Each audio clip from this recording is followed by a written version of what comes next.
क्षेत्र में एक मिसिंग केस दामोदर सिंह राजपूत का दर्ज होता है। इसके बाद पुलिस अपना मिसिंग पर्सन को ढूंढने के लिए अपना कार्य शुरू करती है। मिसिंग केस को सॉल्व करते करते बाद में पता चलता है कि यह मिसिंग के साथ साथ हत्या का केस है। इसके बाद इसके पूरी घटनाक्रम को पुलिस छानबीन करती है, जिसमें ये पता चलता है कि दामोदर सिंह राजपूत की हत्या प्रकरण, जिसको जाफल हत्याकांड के नाम से हम जान सकते हैं, इसके परिवारजनों में इसके भाई लोग, जिसमें मेन रामपाल और उसके अन्य साथीगण जो परिवार के सदस्यों ने मिल करके इसको हत्या करने का प्लानिंग किया था और संजय यादव नाम के व्यक्ति को सुपारी दिया था, जिसने अपने 5 और साथियों के साथ में मिल करके दामोदर सिंह राजपूत को गायब करने और उसकी हत्या करने और शव को दफनाने का उसने प्लान बनाया था। इस पूरे घटनाक्रम का जब हम लोगों ने जांच किया तो जांच करने के बाद में घटना का कारण पता चला लालच। दामोदर सिंह राजपूत के मिसिंग होने से पहले दामोदर सिंह ने अपने पूरे ज़मीन और जायदाद और पूरी प्रॉपर्टी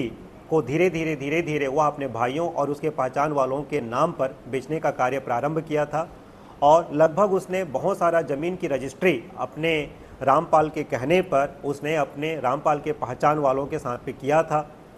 घटना के दिनांक में रामपाल और उसके भाई ने उसको जवारा कार्यक्रम के लिए उसको बुलाया था।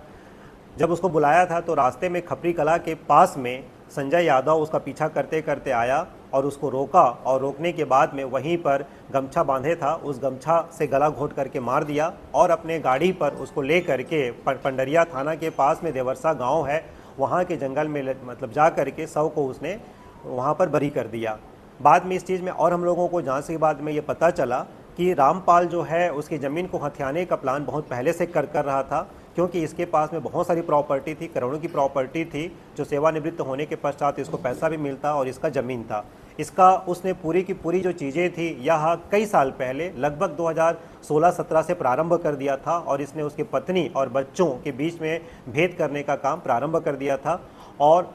मृतक दामोदर सिंह राजपूत का उसके बच्चे के साथ में बहुत अच्छा संबंध नहीं था, इसीलिए मिसिंग होने के बाद में रामपाल और उसके भाई ने अपने समाज के काफ़ी सारे लोगों को आया और उसने पहले ही दिन जब अपना ज्ञापन दिया तो उसने हत्या होने वाली बात कही थी, लेकिन उसने कहा था कि उसके बेटे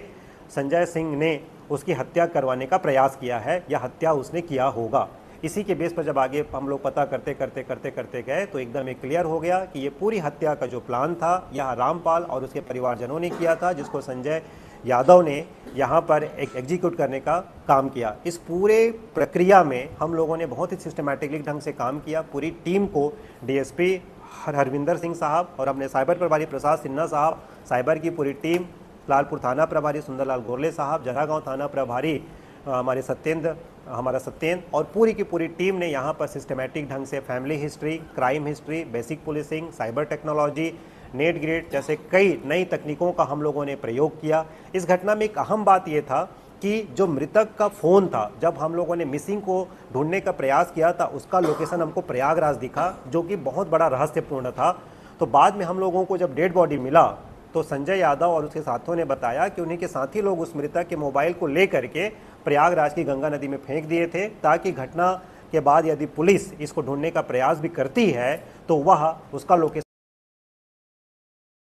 ये था कि या तो ये केस बाद में बंद हो जाएगा, तो प्रॉपर्टी उनके नाम हो ही चुकी थी, या दूसरा प्लान था कि बाद में ये समाज में फैला दिया जाए कि वह जीवन से मायूस होकर के उसने जीवन से हार करके वह अध्यात्म की दिशा में आगे बढ़ते हुए अपने आप को उसने गायब किया है, या थर्ड उनका प्लान